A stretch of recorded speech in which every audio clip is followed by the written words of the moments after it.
जो मीटिंग सन्नाटे में शुरू हुई थी वो अब बिना किसी ड्रामे के तेजी से आगे बढ़ती है।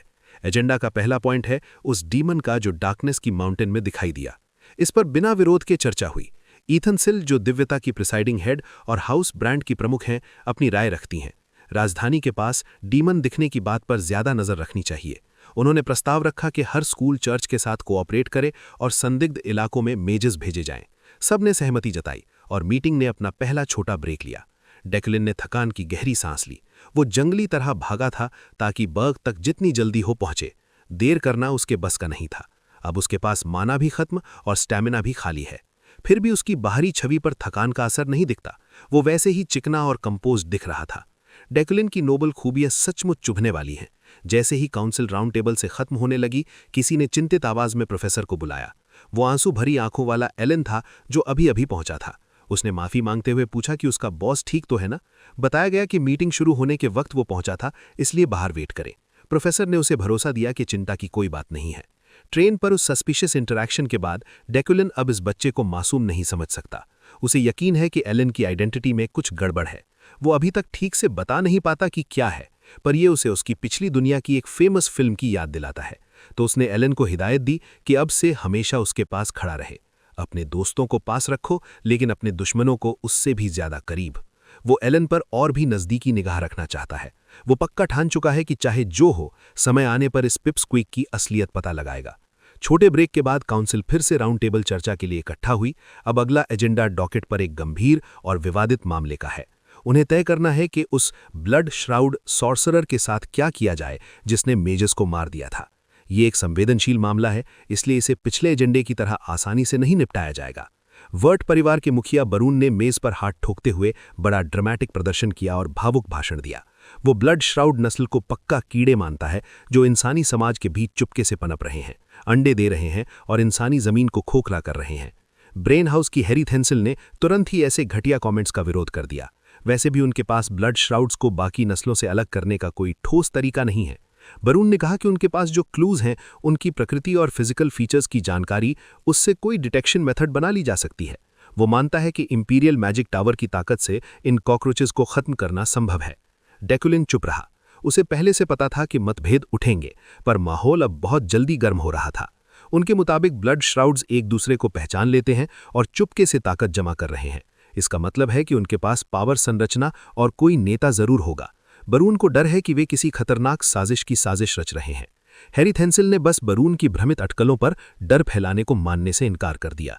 बेशर्म बहुमत चुप था, पर अंदर से वे उसी बेतुके आदमी की बातों से सहम गए। किसी ब्लड श्राउड मुखिया के छिपकर योजना बनाने का ख्याल उन्हें बेचैन और घृणित महसूस कराता था। ऐसा ही मामला 60 साल पहले भी हुआ था, और उस वक्त परिषद की अनिर्णयता ने अनगिनत जादूगरों की जानें छीन ली थीं। राउंड टेबल पर तनाव इतना गाढ़ा था जैसे छुरी से काटा जा सकता हो। एक अनंत सी स्थिरता के बाद गिल्टियन वॉन लुडविक इलाडे ने बोलने का बीला उठाया और गेंद डेक्लिन ऑफ यूक्लिने की ओर फेंक दी। आखिरकार प्रोफेसर ऐसे एग्जॉर्सिस्ट की लंबी कड़ी से आते थे जिन्होंने सदियों से डेमोनिक अस्तित्वों को मिटाने की अगुवाई की थी। अभी के दौर का इंसान होने के नाते डेक्लिन इन शलातों को अच्छी तरह समझता था। अंधा घृणा हमेशा अनावश्यक दर्द और बदकिस्मतियां ला देती है। भविष्य की काली तस्वीर को अलग रखें, अभी ब्लड श्राउड्स को दमन करना साफ तौर पर गलत होगा। भले ही वो परिषद के वोट को रोक ना पाए, भविष्य के बड़े उद्देश्य के लिए वो कम से कम फैसला टालने की कोशिश कर सकता है। दुनिया पहले ही ब्लड श्राउड्स को आम दुश्मन का तमगा दे चुकी थी।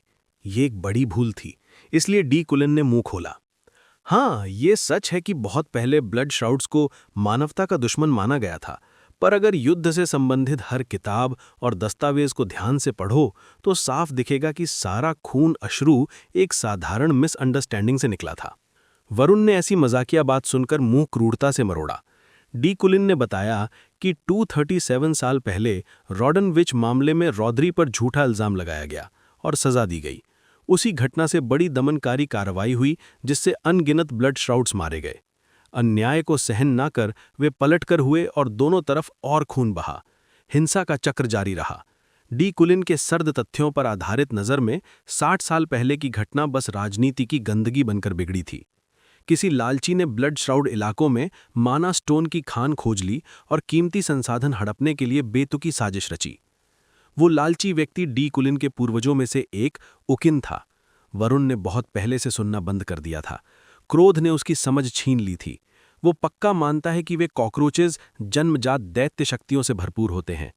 उकीने परिवार को ये सच उनसे ज्यादा बेहतर पता होना चाहिए। डी कुलिन ने इस इशारे से नफरत जताई। उनके परिवार की परंपरा डीमंस का शिकार करना है, ब्लड श्राउड्स को मारना नहीं। वरुण भले ही उन दोनों अलग अलग चीजों को जोड़ने की कितनी भी कोशिश कर ले। प्रोफेसर ने उस बकबक करने वाले आदमी से पूछा कि क्या वो अपनी शुरू से चली आ रही उन घृणास्पद बातों की पूरी जिम्मेदारी ले सकता है। इंसानों को डीमंस कहना गंभीर जुर्म है।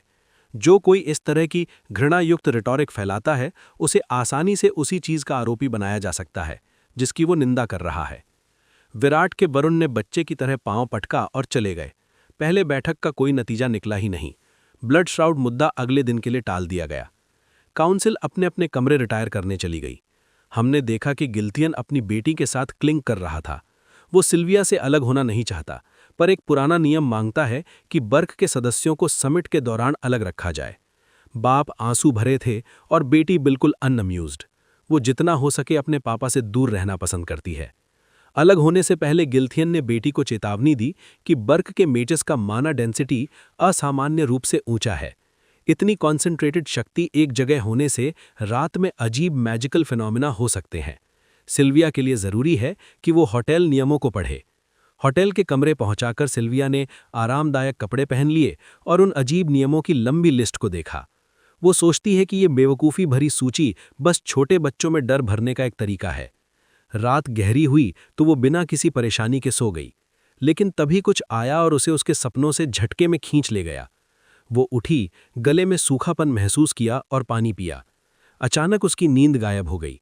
एक तीव्र एहसास ने घेर लिया कि वो माना से चारों तरफ घिरी हुई है। उसके कमरे की दीवारें जैसे धीरे धीरे छिलकर अलग हो गईं और एक अलग ही प्लेन उजागर हो गया। जब उसने चारों ओर देखा तो उसका बिस्तर और जो कुछ होना चाहिए था सब गायब था। जगह अचानक एक अनजानी कॉरिडोर में बदल गई थी। हड़बड़ी में उसने नियमों की लिस्ट निकाली और बेतहाशा स्कैन करने लगी कि कहीं उसने गलती तो नहीं कर दी। अपनी पेरिफेरल विजन से उसने एक तेज रोशनी झलकते देखी और कागज से अपनी आंखें हटाईं। नियमों में लिखा था कि मेहमान एक बार बिस्तर पर लेट गया तो सुबह तक नहीं उठना चाहिए, वरना वो किसी और जगह पहुंच सकता है। सिल्विया बस थोड़ा सा पानी लेने को उठी थी और उसी पल से उसकी मुसीबत शुरू हो गई। जहां उसने कुछ दिन पहले ठहरना था, दूसरे हॉल में ऐसा कोई जादुई फिनोमिनन नहीं हुआ था। अब जब वो असेंबली ऑफ एल्डर्स के पास है, जहां मने की कॉन्सेंट्रेशन ज्यादा है, उसे किसी तरह की स्पेशल ट्रैवल का सामना करना पड़ा। सिल्विया थोड़ा ही कॉम्प्लेसेंट रही थी। उसने सोचा था कि कमरे से बाहर ना निकले तो सब ठीक रहेगा, पर यह इतना काफी नहीं था। उसने खुद को शांत करने और स्पष्ट हल सोचने की कोशिश की, पर अंधेरे हॉलवे में छिपी खतरनाक मौजूदगी ने ये नामुमकिन कर दिया। उसकी इंस्टिंक्ट्स बता रही थीं कि यहाँ से फौरन भाग निकलो, लेकिन उसे नहीं पता था कहाँ जाना है या वो कहाँ है। रोजरी होटल एक फ्लोर की बिल्डिंग है, फिर भी उसे कोई अनजान चमकती सीढ़ियाँ दिखाई दे रही थीं जो शायद कहीं भी जा रही थीं। नियमों में लिखा था कि जो भी सीढ़ियाँ अचानक दिखें, उन पर ना जाना। साथ ही लिखा था कि हॉलवे में चलते हुए अगर कोई खुला दरवाज़ा मिले तो उसे देखने की हिम्मत भी ना करना, अंदर तो बिल्कुल भी न जाना। सिल्विया ने आंखें बंद करके दौड़ना जारी रखा। वो मानती थी कि कोई रास्ता जरूर होगा जो उसे नॉर्मल पर वापस ले जा सकेगा। लगातार घूमते घूमते जैसे अनंत काल बीत गया। आखिरकार उसने किसी बंद दरवाजे पर मदद के लिए घंटी बजाई, मगर होटल के नियमों में लिखा था कि बाहर की खटखटाहट या शोर पर कोई जवाब नहीं देना चाहिए। वो बेकरार होकर मदद ढूंढती रही, एक दरवाजे से दूसरे दरवाजे पर कूदती रही, और जैसे जैसे खतरनाक मौजूदगी नज़दीक आई, उसकी उम्मीदें और हिम्मत घुलती चली गई। निराशा से भरी उसके सुनहरे आंसू बह निकले, और आखिरकार किसी ने उसकी बेबसी भरी पुकारों का जवाब दिया। दरवाज़ा धीरे धीरे खुला। अंधेरे हॉलवे में तेज रोशनी फैल गई और एक परिचित आवाज ने सिल्विया से पूछा, क्या वो खो गई है? दरवाजे के उस पार कोई और नहीं बल्कि प्रोफेसर डेक्युलिन थे। उसका एक निस्तेज चेहरा देखकर सिल्विया को गहरी सुकून और सुरक्षा का एहसास हुआ। डेक्युलिन ने उसे अंदर आने के लिए कहा, और जैसे ही अंधेरा थक कर पीछे हट गया, उसने दिल से धन्यवाद कहा। अग्नि की लपटें चरमराईं और कमरे में गर्माहट फैल गई।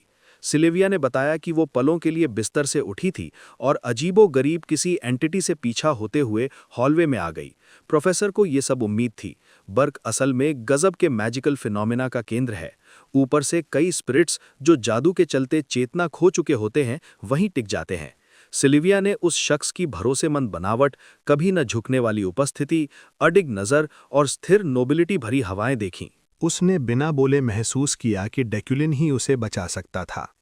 उसकी सोच तब टूटी जब दरवाजे से एक अजीब गुड़गुड़ाहट की आवाज़ आई।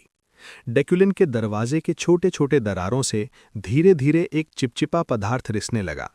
कुछ ही क्षणों में उस भूतिया स्लाइम ने शुद्ध अंधकार से बनी एक बदले की आदमकद आत्मा का रूप ले लिया, जीवन के लिए भूखी। डेक्युलिन को उस अनचाहे प्रकट रूप से फर्क नहीं पड़ा और उसने बस अपने छात्र से स्थिर रहने को कहा। अचानक 2 टुकड़े खनिज हवा में झिलमिलाकर उसके पास से गुजरे। वे हवा में नाचते हुए तेजी से उस प्रेत को बिना किसी मुश्किल के निपटा ले गए। टेलीकिनेटिकली नियंत्रित हथियार से छेद खाकर जिस वक्त वो प्रकट आकृति बिखर गई, उसकी शक्ल की स्थिरता हो गई। जब वे दोनों खनिज मिड एयर में रुक गए तो सिल्विया हैरान रह गई कि ये किस तरह संभव हुआ। उसने कभी खुलकर भूतों को वश में होते नहीं देखा था। डेक्युलिन ने समझाया कि उसने एक स्पेशलाइज्ड मैजिक यूज किया था जो मारने के लिए डिजाइंड है और इसे खास गर्व की बात नहीं माना जाता। आखिरकार जादू सिर्फ मारने के लिए बनाया गया नहीं था। इतनी बेबस हालत से बचाने के बाद जब उसने ये नोबल बातें कहीं तो युवा लड़की का दिल पिघल गया। उसे बताना था कि वो क्या करने में केपेबल है। तो उसने एक बहती हुई लॉक कर्जर की जिसने प्रोफेसर को पढ़ रहे किताब से नज़र हटाकर उसकी ओर मोड़ा। फिर सिल्विया ने अपनी जबरदस्त बिजली दिखाई। उसके बाद मेटलाइजेशन हुई, नीले रंग के शुद्ध धातु से बने फूल जैसी आकृतियां, और उसने अपनी खूबसूरत गॉब्लिन फायर भी दिखाई। जो स्पेल्स वो सबसे ज्यादा पसंद करती थी दिखा देने के बाद सिल्विया बुरी तरह पफ करती हुई चिढ़ गई कि प्रोफेसर ने लगभग ध्यान ही नहीं दिया। उसका ध्यान खींचने की आखिरी कोशिश में उल्टा करके और आधे मन से कुछ करके उसने एक चमकती हुई रोशनी समन की और लगता है इसने काम कर दिया।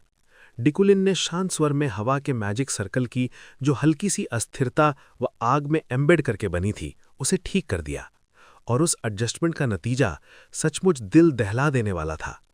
अब जब प्रोफेसर का ध्यान उसके ऊपर था, सिल्विया ने हिम्मत जोड़ी और सीधे पूछ दिया, बताइए साहब, मेरी रुकावट क्या है, मेरा वीक पॉइंट क्या है?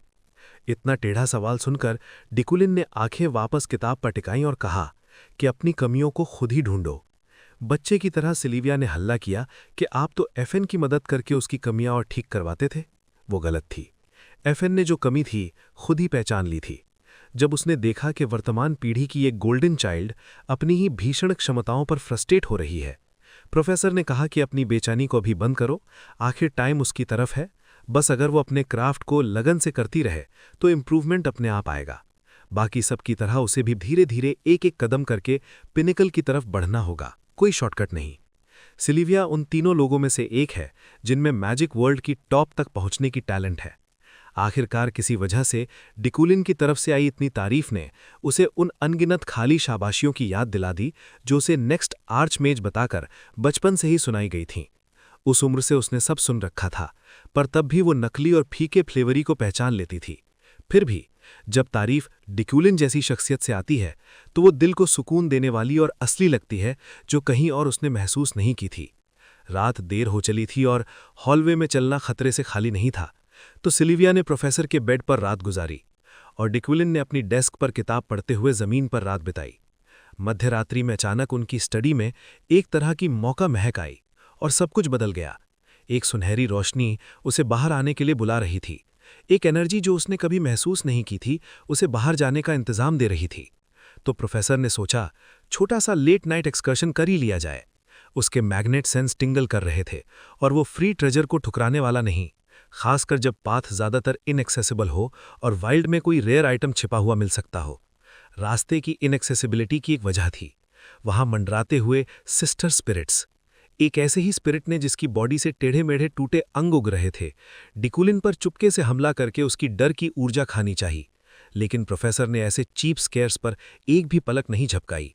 वो ऑपरेशन बार बार कोशिश करता रहा, पर उसे डेक्युलिन ने बस ऐसे ट्रीट किया जैसे वो मौजूद ही ना हो। आखिरकार डेक्युलिन ने आराम से चलना रोका और स्पिरिट की तरफ मुड़ा। डर कर भागने या उसे एक्सरसाइज करने की बजाय उसने सीधे पूछ लिया, यार तूने आसपास कोई ऐसा आइटम देखा है जिसमें ज्यादा मैजिक हो? ऐसे जैसे किसी रैंडम बंदे की तरह ट्रीट किए जाने पर स्पिरिट चीखते चिल्लाते भाग निकला और डिकुलिन को अनसुलझे शब्दों में श्राप देने लगा। प्रोफेसर को गुस्सा आया कि एक लोकल स्पिरिट से भी साफ जवाब नहीं मिला, भले ही वो एक ईविल स्पिरिट ही क्यों ना हो। फिर भी उसकी लगन भरी तलाश ने आखिरकार उसे उस चीज तक पहुंचाया जिसकी उसे तलाश थी। नजदीक से देखने पर उसने पहचाना, ये एक प्यूरिफाइड माना ट्री का टुकड़ा है। ये नेचुरल मैनिक लकड़ी बिजली से प्यूरिफाई हुई थी, जो इसे क्राफ्टिंग के लिए बढ़िया बना दी है।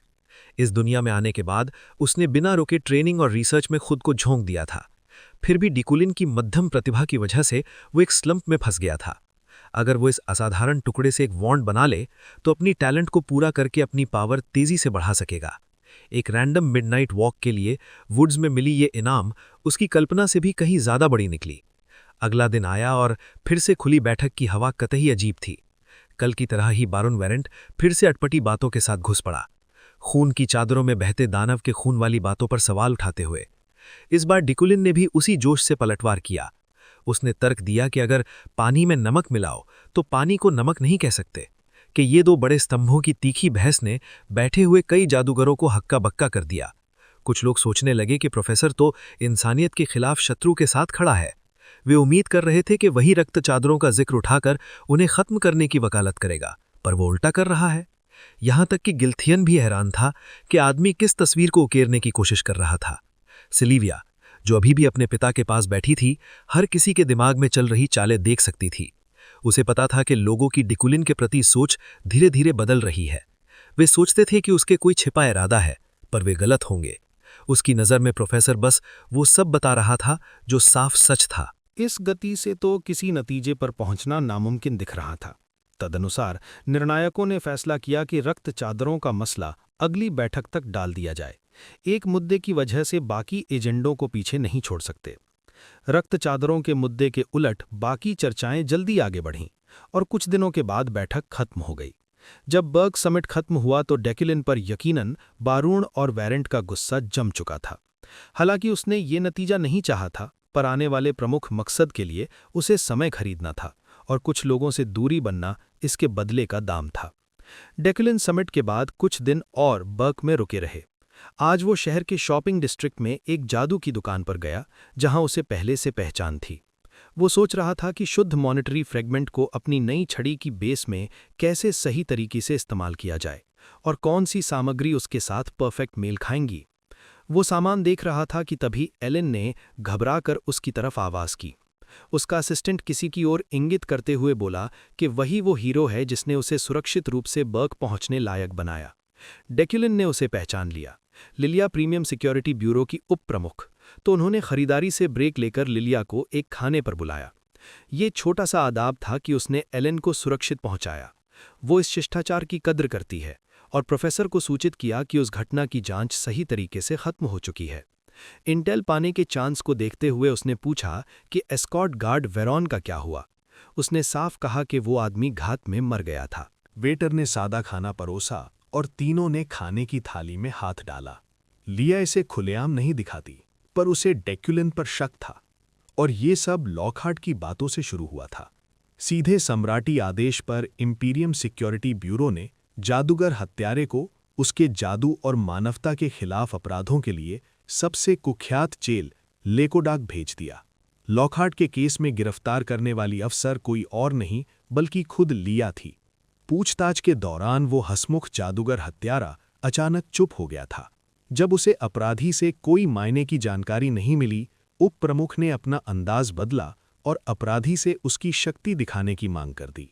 ऐसी मांग करते ही उसका पूरा रुख बदल गया। लॉकहार्ट ने समझते ही मुस्कुरा दिया।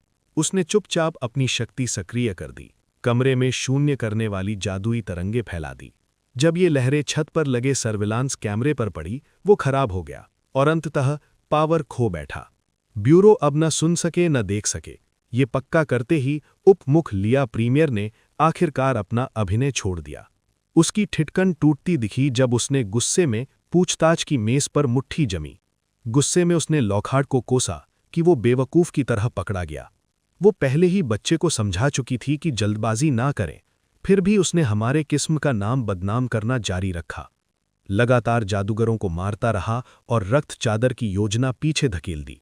सच कहूं तो लिलिया बस इस बेवकूफ को मार डालना चाहती है ताकि मामला खत्म हो जाए। अगर ये खुला कि वो रक्त चादर है तो पब्लिक ओपिनियन बेकाबू हो जाएगी और उस पर दबाव बढ़ जाएगा। लॉकहार्ट उसकी इस मुहिम की इज्जत नहीं करता। उसे लगता है कि वो उसी साम्राज्य की चिप्पी बनकर फायदा उठा रही है जो उनकी तरह से नफरत करता है। रथ चादरों को जन्म के साथ ही अलग समझ लिया जाता है, पर उन्हें बेझिझक बेनकाब करना इतना आसान नहीं। लॉकहार्ट सोचता है कि इंसान सिर्फ उन दैविक क्षमताओं से डरता है जिनसे वे जन्म लेते हैं, और फिर भी उनकी जाति अकेले ऐसे जन्मे नहीं होते।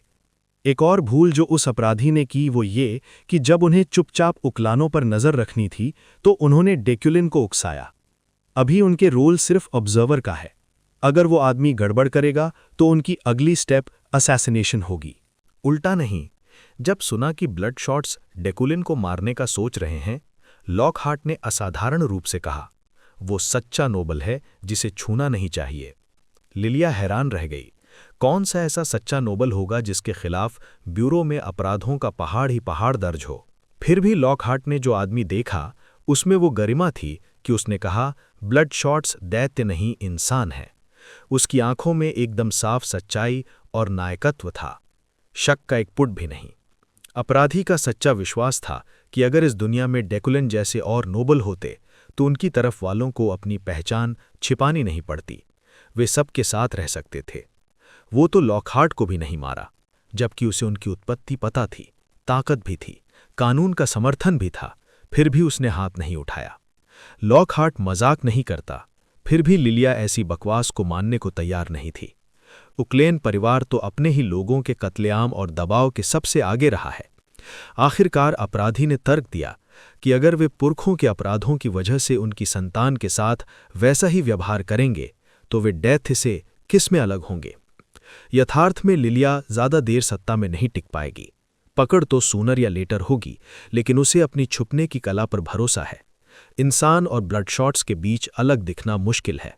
अक्सर एक ही बड़ी पहचान बस एक खास खाने की चीज है जो ब्लड शॉट्स खा नहीं सकते। मुद्दा बदलते हुए वाइस चीफ लिलिया ने सुना कि सम्राट की सेहत बिगड़ रही है, जल्द ही कोई नया शासक आएगा, और किस तरह नए सम्राट का नजरिया ब्लड शॉट्स पर होगा किसे पता। इसलिए अभी सबको लो प्रोफाइल रहना होगा। फिलहाल लॉकहार्ट को लेकोडक में ठूसा जाएगा। वापस वर्तमान में लिया अपना स्टेक चबाते हुए उस तथाकथित सच्चे नोबल को बखूबी निहारा। जितना देखती उतना ही सामने उसे बस एक बेहुदा एरिस्टोक्रेट नजर आता। तभी अचानक एक अनजाहे मेहमान उनके टेबल पर आया और शराब की तीखी बदबू ने उसकी नाक पर हमला कर दिया। डेकेलिन ने अपनी थाली से नजर हटाए बगैर उस नशेड़िए को बेतकल्लुफी से खारिज कर दिया। एक भी नजर नहीं चुराई। वो वही चिढ़ाने वाला बच्चा था। इहम वन गरियन रिवाइंड निकाल दिए जाने के बावजूद भी उसने टिका रहने पर जोर दिया और डेकेलिन को अपनी बात सुनाने पर अड़ गया। और जब यही नुक्ताचीनी चल रही थी, फ्रैगम ऑर्डर तक एक काली खबर पहुंची। जूली वन डाया फ्राइटन को उसके सबसे भरोसेमंद नाइट्स में से एक की तकदीर की खबर मिली। जब उसने सुना कि वेरोनबर्ग की एस्कॉट मिशन में शहीद हो गया तो वो हिलकर रह गई। वो उठ खड़ी हुई और अपने लोगों को रवाना होने का आदेश दिया। जूली सीधा डेकेलिन से सुनना चाहती थी कि असल में क्या हुआ था। रेस्टोरेंट में वापस वाइस चीफ लिया ने इल्हम के बीच दिन वाली नशेड़ी दखल अंदाजी पर लड़खड़ाकर खाना बंद कर दिया। उसने उस लड़के को रिवाइंड परिवार के वर्तमान मुखिया के रूप में पहचान लिया। दो टकराते शक्तिशाली नोबल क्ला के बीच फंसी हुई वो कम से कम कहें तो उलझन में थी। इहम स्पष्टता चाहता था। मीटिंग में डेकेलिन की अजीब पोजीशन का क्या मतलब है। उसका खाली दिमाग ये समझ ही नहीं पा रहा था। वो जानना चाहता था कि ओकलैंड किसी ब्लड शॉट के साथ इतनी जबरदस्ती क्यों खड़ा हो रहा है। ऐसी बम खबर सुनकर लिलिया का चेहरा लगभग खुलने वाला था। उसकी असल प्रतिक्रिया बाहर आने ही वाली थी। इल्हम को याद था कि इसी के उम्र के साथी ने पहले कहा था कि वो उन ब्लड शॉट्स को मिटा देना चाहता है। तो क्या बदला? पहले भी डेकोलिन बस यही चिल्लाया करता था कि ऐसे नीच प्रजाति को जीने का हक नहीं होना चाहिए। ऊपर से उसने यूनिवर्सिटी में ब्लड शॉट्स की निंदा करते हुए एक पेपर भी प्रकाशित किया था। इल्हम ने प्रोफेसर को उकसाने की कोशिश की, आरोप लगाते हुए कि उसने किसी ब्लड शॉट दास को रिसर्च के लिए रखा होगा, ऐसे टैलेंटलेस यैक के लिए। हैरानी की बात, एलन ने अपने बॉस की जोरदार रक्षा की। नैपकिन से धीरे लिपस्टिक पोंछते हुए डेकुलिन ने असिस्टेंट से कहा कि चुप करो, सब ठीक है, बस ऐसे सड़े हुए चीज वाले दिमाग वाले आदमी से जबान बेकार मत गवाओ। इस तरह की सतह सोच इल्हम जैसे इंसान से ही उम्मीद की जा सकती थी। इल्हम ने कुल मिलाकर इस अपमान को काफी ठंडे दिल से हजम कर लिया। उसने बस डेकुलिन को याद दिलाया कि यूनिवर्सिटी के रिसर्च प्रेजेंटेशन तक सिर्फ 3 महीने बचे हैं। सब देखेंगे कि प्रोफेसर की बातें सिर्फ दिखावा है या असलियत। फिर वाइस चीफ लिया ने जितना हो सके शांत रहने की कोशिश की जब उसने बेतुकी खुलासों की एक साजिश सुनी। एक ऑकलैंड क्यों खुद को सबका दुश्मन बनाएगा और ब्लड शॉट्स के साथ जाएगा, ये तो समझ से परे था। वो भरोसा नहीं कर पा रही थी कि उस आदमी के खिलाफ ब्यूरो में इतने लंबित मुकदमों के बावजूद उसने ऐसा कुछ कर डाला होगा। शायद लॉकहार्ट की वो आखिरी बातें जेल में फेंके जाने से पहले की किसी हद तक वजन रखती हों। डेकुलिन का एक बीच सिक्योरिटी ब्यूरो की वाइस चीफ के दिमाग में सुई की तरह गंदरा जा चुका था। उस यादगार लंच के अगले दिन डेकुलिन ने आखिरकार एक्शन लिया और बर्ग छोड़ने से पहले शहर के नामी कारीगरों में से एक को अपना नया वैंड बनवाने के लिए कह दिया।